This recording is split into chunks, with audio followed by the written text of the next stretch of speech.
Uma boa tarde a todos.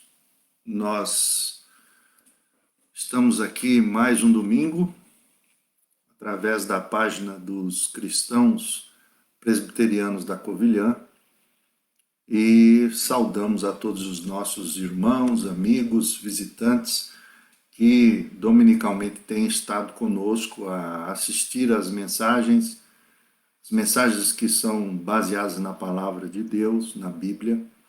E desta feita, hoje, domingo, dia 28 de fevereiro de 2021, nós já encerramos o mês de fevereiro. Hoje, dentro do calendário cristão, é justamente parte daquela preparação que os cristãos fazem para a Páscoa. Nós estamos a alguns dias da Páscoa de Nosso Senhor Jesus Cristo, um dos eventos cristãos mais importantes para o calendário cristão. E nós devemos também fazer uso desse tempo quando nos preparamos de maneira conveniente, espiritualmente falando, para que possamos celebrar e comemorar a Páscoa de nosso Senhor Jesus Cristo, que é a sua ressurreição. Portanto, hoje nós vamos continuar a exposição que temos feito na primeira carta do apóstolo Pedro. E se você tem uma Bíblia, eu quero motivá-lo a pegar a sua Bíblia e abrir a sua Bíblia na primeira carta que escreveu o apóstolo Pedro, ou o apóstolo São Pedro, como é conhecido. Nós hoje estamos a expor o texto do capítulo 1, versículo 14 a 16. Domingo passado nós estivemos a falar, a expor aqui o versículo número 13 do capítulo 1, com o tema peregrinação espiritual e a vida de santificação.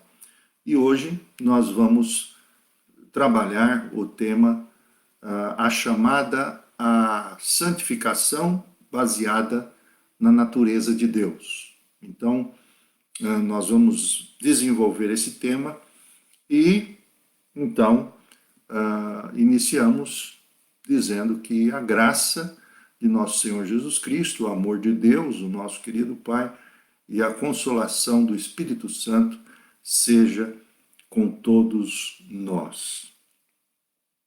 Portanto, nós vamos iniciar orando, sabendo que estamos aqui a transmitir não a palavra de um pastor, de um religioso, a palavra de homem, mas estamos aqui a transmitir a palavra de Deus. E como palavra de Deus, precisamos tratá-la de maneira extremamente reverente. Então vamos pedir ao Espírito Santo a iluminação, a fim de que possamos compreender a sua palavra. Senhor, nós te agradecemos nesse momento, porque podemos buscar-te em oração, através da obra vicária do Senhor Jesus Cristo, por meio da ação miraculosa do teu Espírito Santo.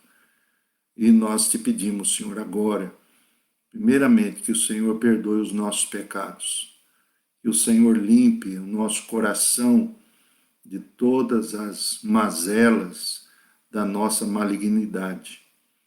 Que, ó Pai, o Senhor, pela tua graça, conceda aqui, não somente a mim, mas a todos quantos estiverem a ouvir a mensagem da palavra de Deus, do Santo Evangelho, sejam iluminados, tocados profundamente e transformados, Senhor, segundo a tua vontade. Nós te agradecemos por esse privilégio que temos de reservar esse tempo no domingo para a transmissão da tua santa palavra. Nós também pedimos ao Pai mais uma vez por todos aqueles que sofrem nesse momento, por todos aqueles que estão nos hospitais, aqueles que estão acamados, aqueles que estão nos cuidados intensivos, e rogamos, Senhor, tenha misericórdia deles, salva-os, Senhor, segundo a tua vontade, mas, sobretudo, Senhor, pedimos que tenhas a misericórdia sobre a vida deles. Rogamos também que o Senhor dê condições físicas, emocionais a todos aqueles que estão a trabalhar nos profissionais de saúde, os cuidados intensivos, os médicos, enfermeiros, enfim, Senhor, todos eles. Nós te rogamos, agradecidos pelo declínio dos números de óbitos e infecções. E nós te rogamos, ó Pai, que o Senhor conceda a graça que possamos ver dias melhores. Assim nós te rogamos, Senhor, certos de que o Senhor está conosco nesse momento. E a todos aqueles que estão conosco nessa transmissão, que o Senhor os oriente, os abençoe, mas que, sobretudo, o Senhor seja também misericordioso, derramando sobre eles, Senhor, a compreensão espiritual do teu Evangelho. Nós pedimos isso em Cristo Jesus. Amém. Portanto, meus irmãos, vamos abrir a nossa Bíblia na primeira carta de Pedro e nós leremos, como já dissemos, o capítulo 1, versículo 14 a 16. E na primeira carta do apóstolo Pedro, nós encontramos esta mensagem. Como filhos da obediência, não vos conformando com os desejos que antes havia na vossa ignorância, mas como é santo aquele que vos chamou, sede vós também santos em toda a vossa maneira de viver. Porquanto está escrito, sede santos, porque eu sou santo. Meus irmãos, nós vivemos tempos extremamente confusos. Vivemos tempos em que o relativismo, essa filosofia que campeia não somente os centros educacionais, mas também direciona as nossas vidas. Vivemos, então, tempos onde este movimento, esse sistema de vida pautada no relativismo tem se apoderado das mentes das pessoas. O que caracteriza nosso tempo, que é chamado de tempo pós-moderno, é que todos os princípios da vida, eles acabam por ser relativos. O relativismo foi um conceito que foi desenvolvido, criado no decorrer do século XX, e é um conceito de que os pontos de vista não têm uma verdade absoluta ou uma validade intrínseca, mas eles têm apenas um valor relativo, um valor subjetivo, e de acordo com a percepção de cada um, de acordo com as diferenças de cada pessoa. E isso tem gerado uma série de situações complicadas, porque sem conceitos absolutos não há padrões a serem seguidos. Sem conceitos absolutos não há verdades que possam se estabelecer. Não há princípios morais a que as pessoas sejam orientadas. Porque o que pode ser certo para você, alguns dizem, ou muitos dizem, pode não o ser para mim. Então, estamos vivendo um tempo onde o relativismo, o subjetismo, ele tem sido uma realidade na vida, na ética, na concepção da verdade e nos juízos que todos nós recebemos ou que todos nós fazemos. E o conceito que nós vivemos hoje em relação à palavra de Deus, em relação à Bíblia, é muito diferente. Mas o tema geral das nossas reflexões, que temos feito aqui no domingo, e tem esse tema, santificação debaixo do sofrimento.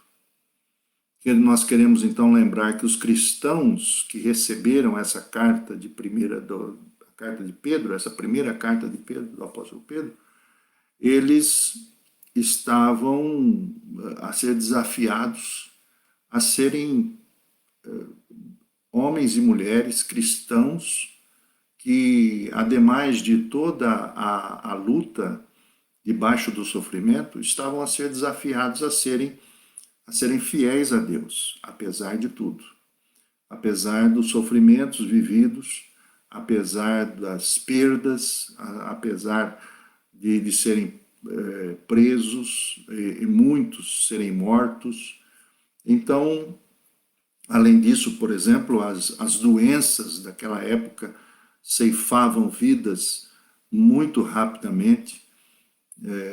E o apóstolo Pedro estava sempre, nessa primeira carta, como observamos, estava sempre a chamá-los de peregrinos, peregrinos da fé, apesar de toda a situação extremamente complexa naquela época.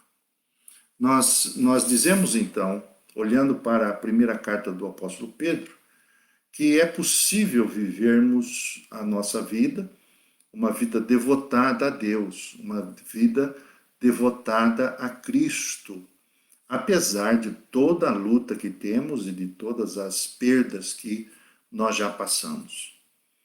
Cristo veio até nós, ele cumpriu a sua obra vicária na cruz do Calvário, nos substituiu, nos deu a graça e nos proveu de uma vida que não se compara a esta vida que estamos a levar.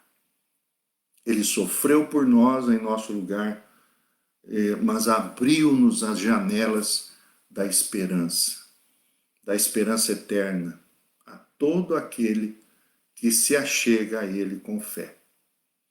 Vamos prestar atenção, então, hoje, em primeiro lugar, na maneira como os escritores do Novo Testamento, eles geralmente escreviam suas cartas. Vamos pensar um pouco para podermos compreender esse nosso texto que estamos a tomar com mais propriedade.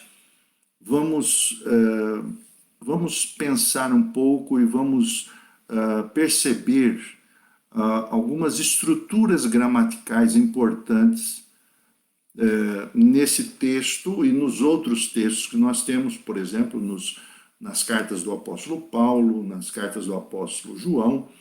Então, geralmente os apóstolos eles seguiam essas estruturas gramaticais. E então vamos pensar agora nos modos e nos tempos verbais quando lemos as cartas, especialmente agora na questão desta carta do apóstolo Pedro. O apóstolo sempre vai usar duas formas para nos falar.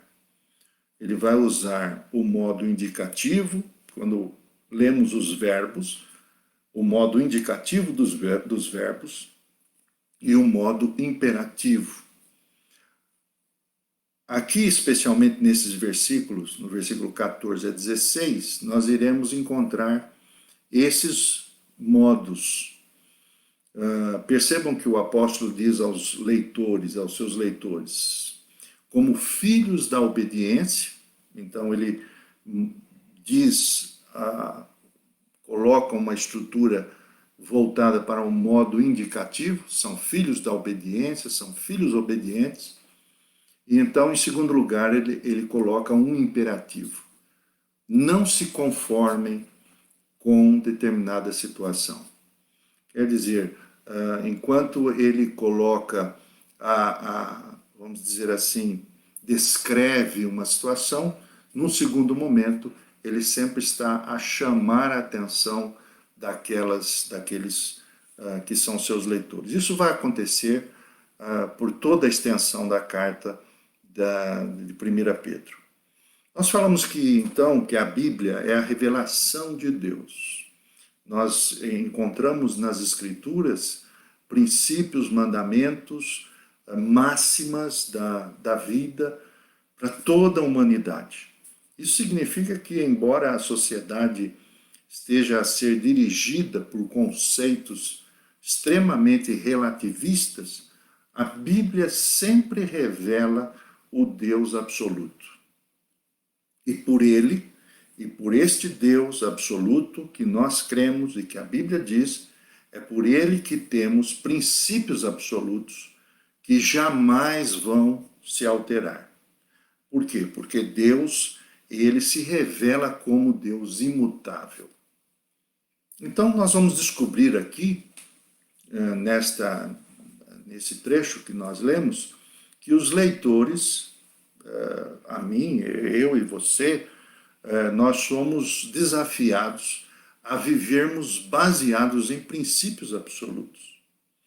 Na semana passada, domingo passado, nós estávamos a falar de que devíamos cuidar da nossa santificação pessoal para com Deus. E isso envolve cuidar da nossa mente, buscar o equilíbrio em todas as coisas e continuar esperando na graça de Deus, apesar de toda a situação calamitosa a que nós possamos viver, porque o Senhor há de se revelar ainda no último tempo.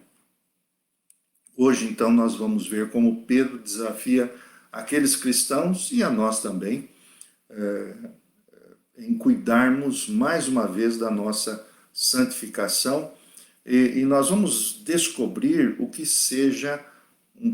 vamos descobrir um pouco melhor o que seja a santidade que ele está a nos dizer.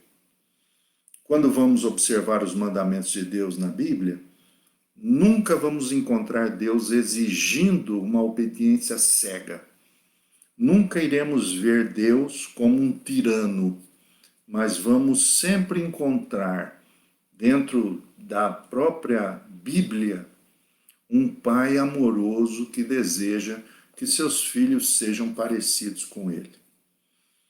Então, nós já temos aí as estruturas, basicamente as estruturas gramaticais que vão nos ajudar a perceber o que nós estamos a dizer, e vamos agora começar a ver como é que Deus, o nosso Pai, ele deseja que sejamos. Vamos então colocar a referência. Nós a temos absolutos, temos máximas, princípios, não estamos sobrecarregados e nem submetidos a nenhum movimento relativista. Pelo contrário, Deus, na sua palavra, é imutável e ele nos revela isso. E então, vamos perceber aqui como Deus revela a sua natureza. Em primeiro lugar, Deus está a se revelar. E a mensagem da Bíblia, ela sempre está a centralizar-se em Deus e não no homem. Por isso mesmo que os nossos conceitos, eles são conceitos absolutos, porque não estamos olhando para o homem em primeiro lugar, não estamos olhando para as necessidades do homem em primeiro lugar, nem minha necessidade, nem sua necessidade, mas nós estamos olhando para Deus. A Bíblia, ela vai nos mostrar isso. E ele vai nos revelar, em primeiro lugar, a sua natureza. E logo depois disso, ele nos desafia a vivermos esta natureza, uma vez que nós desejamos estar junto dele, devotar o nosso coração a ele. Aqui no texto nós encontramos, então, isso pelo menos duas vezes, nos versículos 14 a 16. Os versículos 14 a 16. Vou repetir aqui, então, o versículo 14.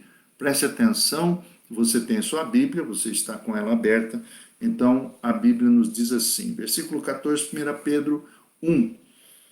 Como filhos da obediência, não vos conformeis com os desejos que antes havia na vossa ignorância.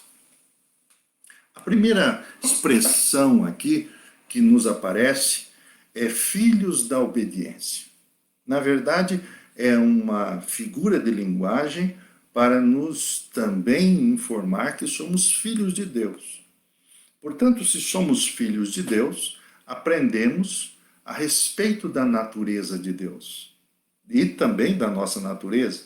Somos filhos de um Pai, um Deus Todo-Poderoso que é Pai. Os que creem e devotam suas vidas a Cristo através da fé passam a viver uma nova natureza. É isso que o apóstolo João ele nos fala, especialmente no seu Evangelho, capítulo 1, no capítulo 1 de João, versículo 11 ao versículo 13.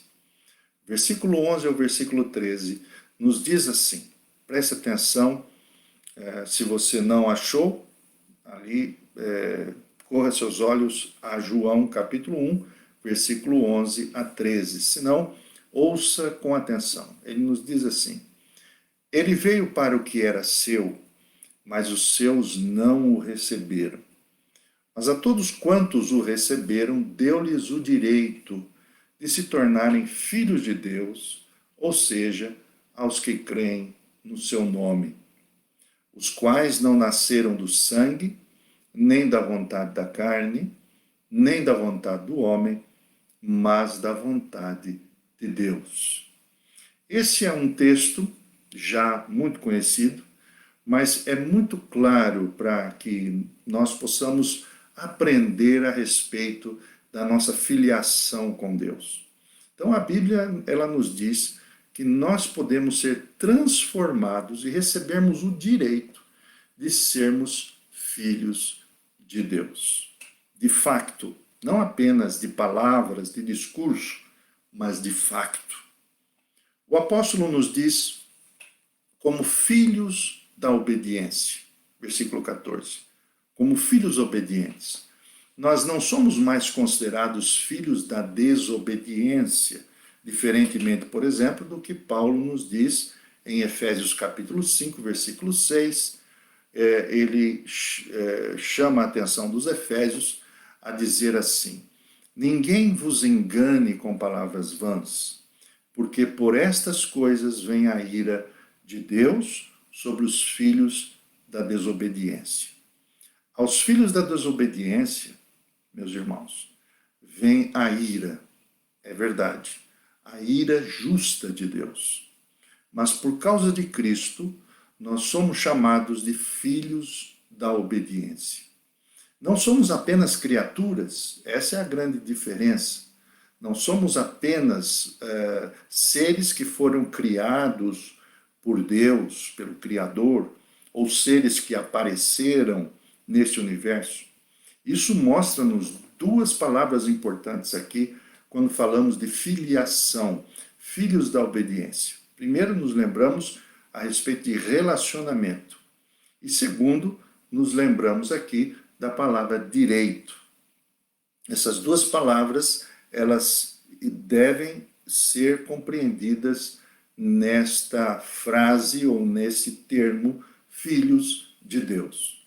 O apóstolo Paulo nos fala, por exemplo, na carta aos Romanos, capítulo 8, versículo 14 a 17, e eu leio para que você possa, então, estar consciente daquilo que o apóstolo nos diz a respeito dessa filiação desse relacionamento, desse direito que é adquirido pelos filhos de Deus. Ele diz assim: pois todos os que são guiados pelo Espírito de Deus são filhos de Deus. Porque não recebestes o espírito da escravidão para viverdes outra vez atemorizados, mas recebestes o espírito de adoção, baseados no qual clamamos: Abba, Pai. O próprio Espírito testifica com o nosso espírito que somos filhos de Deus.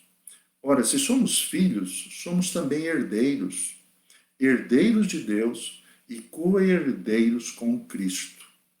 Se com ele sofremos, também com ele seremos glorificados.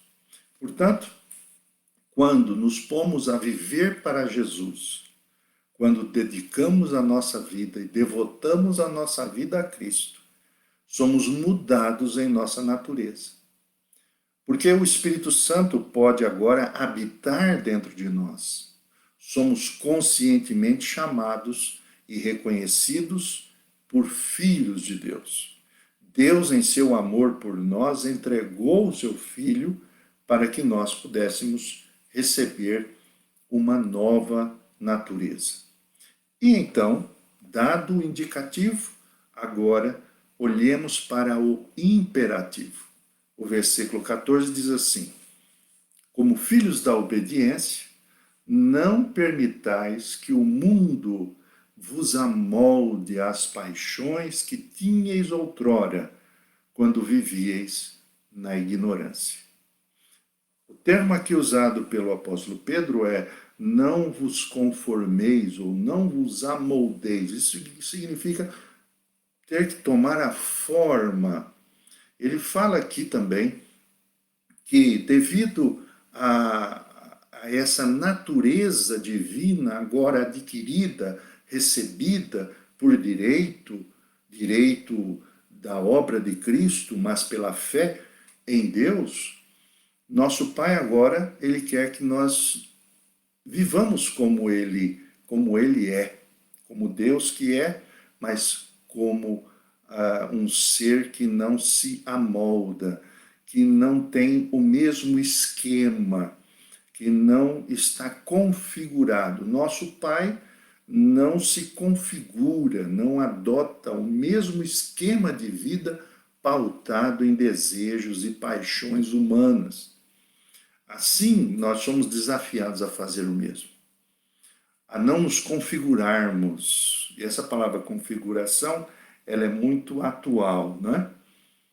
A não nos configurarmos com as nossas paixões, paixões que dirigem a vida daqueles que não têm Jesus em seu coração. E o que significa a palavra paixão? Não é? Aqui o texto diz a que não nos amoldemos ou não deixemos que o mundo nos amolde às suas paixões. Mas o que é paixão? Aqui, paixão significa um desejo incontrolável. Aquilo que você ou eu não conseguimos controlar. Bem importante é definirmos essa palavra aqui, porque paixão é algo descontrolado, é um amor descontrolado, um vício, uma mania, alguma coisa que vai além das nossas forças de podermos controlá-las. Paixão é algo muito forte, não se pode controlar. E quais são as nossas paixões mais comuns? Homens e mulheres da antiguidade, e nós temos isso nos escritos dos nossos antepassados, lá do século II, século III, muitos homens e mulheres de oração, eles enumeravam algumas paixões que chamavam de principais paixões do ser humano. E basicamente eles começaram a numerar 7 paixões que todo ser humano ele se defrontava devido à sua natureza pecaminosa, à sua natureza caída diante de Deus. Por exemplo, a gula, eles numeravam a gula, a cobiça, a avareza, a cólera ou a ira, a raiva, a tristeza, a preguiça e a vaidade, ou orgulho. Essas eram as principais paixões que envolviam ou que envolvem o ser humano. Posteriormente, a igreja ela tomou esse número de 7 para então desenvolver uma orientação de como devemos lutar contra essas paixões. Mas é muito factual isso, é muito real. Todas essas paixões, elas dominam, controlam a nossa vida. Alguns mais, outros menos, mas esta é a grande verdade. Somos controlados sem Deus, somos controlados por essas paixões, as paixões da nossa natureza humana. Delas se originam outras mais. Elas somente podem ser controladas, na verdade, se aprendermos a submetê-las a Cristo. Ele, que é o verdadeiro homem e o verdadeiro Deus, ele nos mostra no seu evangelho, ou nos evangelhos, como vivermos diante das tentações e das nossas paixões. Por isso, se você quer saber como o Senhor Jesus confrontou, viveu e nos mostrou como viver diante dessas paixões, veja os evangelhos. Quando alguém consegue ser vitorioso sobre essas paixões principais, podemos dizer que esse alguém é parecido com Jesus. Precisamos cuidar de áreas da nossa vida em que essas paixões se fazem mais presentes. Devemos pensar, por exemplo, qual é a importância que damos à nossa imagem em relação aos outros. Isso tem a ver com a nossa paixão, a paixão da vaidade. Nós devemos, por exemplo, nos preocupar a que não vivamos a dar mais importância às coisas secundárias e não às questões principais da vida. Quando não submetemos nossas paixões a Deus, o rumo da nossa vida vai ser prejudicado. Portanto, como filhos da obediência, não devemos deixar que essas paixões reinem na nossa vida. E precisamos lutar. É uma luta diária, é uma luta onde todos os dias somos confrontados com elas. Então, como filhos da obediência, devemos cuidar das nossas paixões. Em segundo lugar, nós vamos observar que o apóstolo Pedro, ele nos chama à santificação, usando mais uma expressão da palavra de Deus. Porque o versículo de número 15 e 16, eles nos colocam diante de mais uma etapa da nossa vida com Cristo. Então, lerei novamente o versículo 15, que nos diz assim: mas como é santo aquele que vos chamou, sede vós também santos em toda a vossa maneira de viver, porquanto está escrito, sede santos, porque eu sou santo. Deus agora não é apenas aquele que deseja que sejamos filhos obedientes e que não nos amoldemos pelas nossas paixões, mas Deus agora, ele é aquele que nos chama. Deus é um Deus que chama. Esta é uma segunda natureza de Deus. Se queremos conhecer mais a natureza de Deus, Deus não é apenas aquele que é nosso Pai, mas Deus também é aquele que nos chama. Isso significa isso nos mostra um lado mais claro da graça de Deus. Ele nos chama para Ele, Ele nos atrai para Ele. Deus é aquele que nos chama, Deus é aquele que conclama. É interessante notar, por exemplo, que o Novo Testamento usa a palavra igreja, e dentro desta palavra igreja existe a raiz, uma raiz da palavra igreja que tem a ver com chamados de dentro para fora. É como se nós estivéssemos sendo chamados de dentro para fora do mundo. Deus então convoca, chama todos, como que retirando-nos ou nos chamando a que nos retiremos de dentro da condenação humana para a vida. É verdade que só Ele pode fazer isso. E então é Ele que nos convoca, é Ele que nos chama. Se então é santo como é santo aquele que nos chama, Deus está nos convidando em amor. Por causa da sua graça divina, Ele chama os pecadores. E isto é uma natureza divina. Queres conhecer o Deus? Deus não está longe de nós. Deus está a nos chamar para si. Por isso, Ele nos chama a viver como Ele vive.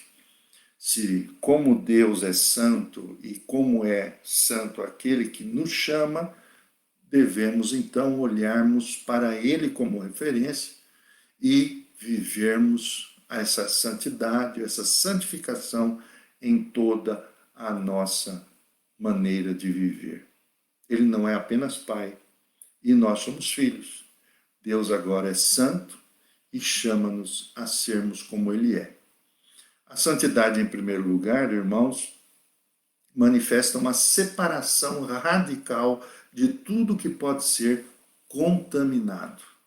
A primeira vez que essa palavra sejam santos, ou esse termo ser santo aparece na Bíblia, ela aparece no livro de Levítico, capítulo 11, versículo 44, quando o Senhor diz através de Moisés: Eu sou o Senhor vosso Deus, portanto vós vos consagrareis e sereis santos, porque eu sou santo.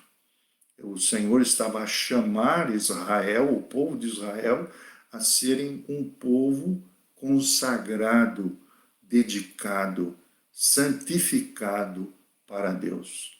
Por quê? Porque a natureza de Deus era essa. O que chama a atenção aqui é em respeito a serem consagrados em relação a quê? E o que chama a atenção é que o verbo é contaminar. Vos consagrareis e não vos contaminareis. A contaminação com as coisas impuras, com os animais impuros e tudo aquilo que dentro daquela época o Antigo Testamento via como coisas puras e como coisas impuras. Não no aspecto físico apenas, mas também no aspecto espiritual. Assim, cria-se a clara percepção de que ser santo é ser separado. A palavra dirigente aí, importante, é separação. Nós somos todos os dias chamados a cuidar, por exemplo, e ultimamente, como somos sempre orientados e saturados com essa mesma mensagem, principalmente da Direção-Geral da Saúde, a que nós devamos cuidar da nossa higiene pessoal, devido à contaminação com esse vírus, o Covid-19. Nós devemos lavar as mãos, devemos usar álcool gel e devemos também manter o distanciamento físico. Então, essas são regras básicas para que nós não nos contaminemos. Isso diminui a possibilidade de contaminação. Mas e quanto ao pecado e à malignidade? E quanto às paixões que vivem em nossos corpos e nas nossas almas? E quanto à nossa natureza humana, fadada à miséria, o que dizer, por exemplo? O que dizer dessas questões? Quando nós falamos de contaminação, Deus está preocupado, sobretudo, com a contaminação espiritual. Quando Adão e Eva desobedeceram a Deus, eles estavam num jardim onde Deus se fazia presente. O que chama a atenção é que o que houve após a desobediência desse casal. Deus vai determinantemente expulsá-los daquele jardim.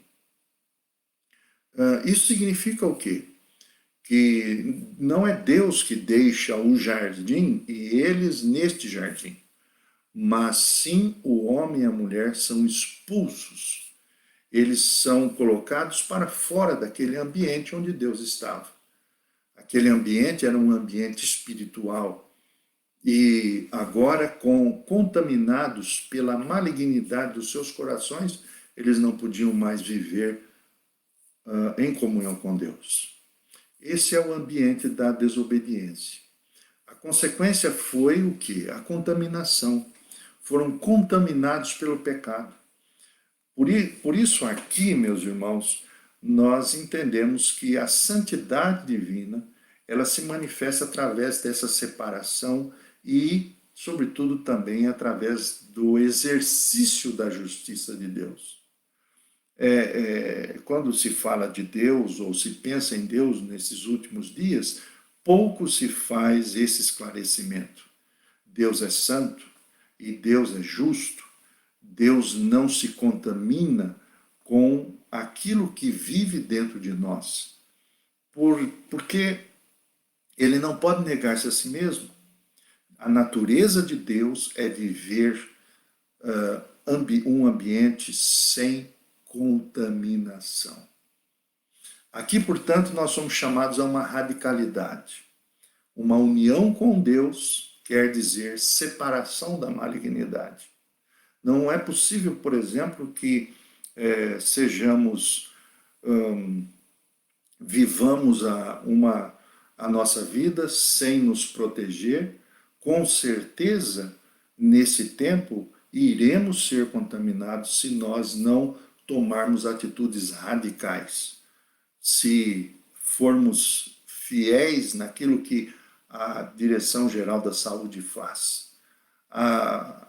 O que o nosso governo tem decidido em prol da segurança, do confinamento, é muito difícil, é extremamente complexa essa situação, não apenas do ponto de vista físico, mas também do ponto de vista emocional, psicológico, vivermos tanto tempo confinados assim, mas é fundamental que sigamos essas instruções. Na Bíblia e diante de Deus, espiritualmente, nós também devemos cuidar de uma radicalidade nesse sentido. Não é possível você viver para Deus e continuar sendo contaminado por essa situação de pecaminosidade deliberada, por esse relativismo, pelas paixões que estão a pulular nos nossos corpos, nos nossos membros. Santificação, então, não é algo que se recebe como uma luz esotérica sobre as nossas cabeças, mas que se produzem atitudes positivas, contrárias àquelas que antes da conversão nós encontrávamos em nós. E porque não tantas vezes elas também aparecem quando estamos a viver nos nossos dias. Perceba, por exemplo, a palavra de João, o apóstolo, na sua primeira carta, capítulo 2, versículo 16. Eu leio os versículos 15, 16 e 17.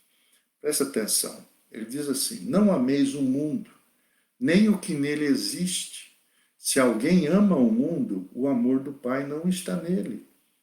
Pois tudo o que há no mundo, as paixões da carne, a cobiça dos olhos, a ostentação dos bens, não provém do Pai, mas provém do mundo. Ora, o mundo passa, assim como a sua volúpia. Entretanto, aquele que faz a vontade de Deus permanece eternamente. Quais são as paixões da nossa carne?